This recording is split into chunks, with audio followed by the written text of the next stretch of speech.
சற்று முன் கிடைக்கப்பெற்ற மிக முக்கியமான செய்தி ஒன்று வெளியாகி உள்ளது.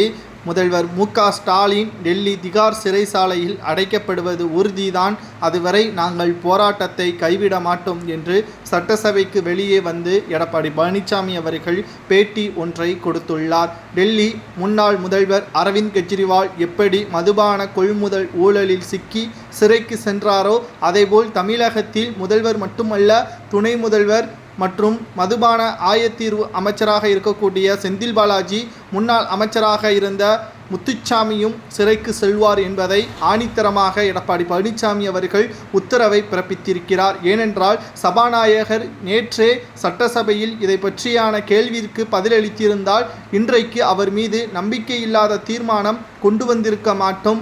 ஆனால் எப்படியும் திமுகவின் ஓட்டுக்கள் மூலமாக சபாநாயகர் தப்பித்து விடுவார் என்று எங்களுக்கு தெரியும். ஆனால் மக்கள் மத்தியில் சபாநாயகரது உண்மை முகம் என்னவென்று மக்களுக்கு தெரியப்படுத்துவதற்குத்தான் இந்த தீர்மானத்தை நாங்கள் கொண்டு வர வேண்டும் என்று போராடினோம் என்பதையும் எடப்பாடி பழனிசாமி அவர்கள் கூறியிருக்கிறார். மேலும் இதன் மூலம் நாங்கள் வெற்றி அடைந்திருக்கிறோம். காரணம், ஆளும் கட்சியாக இருக்கின்ற திமுகவினர்கள் நல்லவர்கள் என்று அவர்கள் பட்ஜெட் தாக்கலின் மூலமாகவோ அல்லது போட்டோ ஷூட் வீடியோ ஷூட் மூலமாக என்னதான் மக்களுக்கு வீடியோ மூலமாக காண்பித்தாலும் உண்மை தன்மை என்ன?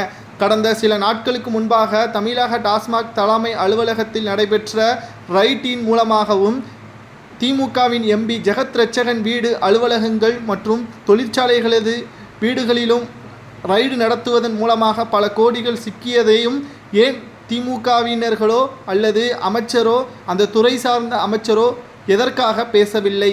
இப்படி மக்கள் மத்தியில் குழப்பத்தை உண்டாக்கும் விதமாக ஹிந்தியை திணிக்கக்கூடாது, மும்மொழி கொள்கையை எதிர்க்கிறோம் என்று அப்படியே மாற்றி மக்களையே குழப்பத்தில் உண்டாக்கி இவர்கள் இதன் மூலம் வருமானத்தை பெருக்குவதாகவும் எடப்பாடி கூறியுள்ளார். நாங்களும் மும்மொழி கொள்கைக்கு எதிராகத்தான் இருக்கிறோம். அதே சமயம் திமுகவினர்கள் செய்யக்கூடிய அட்டூழியத்தையும் ஊழலையும் மக்கள் மத்தியில் வெட்டு வெளிச்சத்தில் கொண்டு வருவதற்கு சட்டசபையில் சபாநாயகருக்கு எதிராக தீர்மானத்தை கொண்டு வருவதற்கு நாங்கள் முயற்சி செய்தோம், அதில் வெற்றியும் கண்டுள்ளோம் என்பதை சபாநாயகருக்கு எதிராக எடப்பாடி பழனிசாமி அவர்கள் கூறியதோடு, நிச்சயம் திகார் சிறைச்சாலையில் முதல்வர் ஸ்டாலின், அமைச்சர்கள், துணை முதல்வர்கள் அனைவரும் சிறையில் அடைக்கும் வரை எங்களது போராட்டம் கைவிட மாட்டோம் என்பதையும், இன்னும் 12 மாதங்கள் தான் இருக்கிறது, நிச்சயம் தமிழகத்தில் மிகப்பெரிய மாற்றம் நிகழும் என்பதையும் எடப்பாடி பழனிசாமி அவர்கள் கூறியிருக்கிறார். எடப்பாடி பழனிசாமி அவர்கள் கூறுவது நடக்குமா அல்லது முதல்வர் ஸ்டாலின் அவர்கள் உண்மையிலேயே நல்லவரா என்பதை நீங்களே கமெண்ட் வாயிலாக கூறுங்கள்.